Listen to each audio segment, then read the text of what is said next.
Hello guys, in this video I am going to show you how to export a document on the Signature application. But first I just want to mention, don't forget to subscribe to my channel, because at 10,000 subscribers I am going to show you my whole YouTube revenue statistics and growth strategy, how to make money online. So let's jump into it. First of all, open the app on your phone.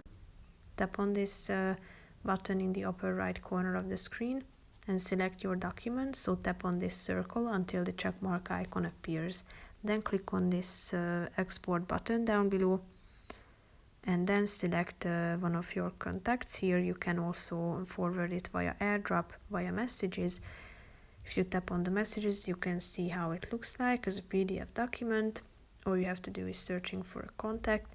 You can also send it via Messenger, Gmail and other social networking sites. So that's pretty much it for this video, guys. See you in the next one. Bye bye.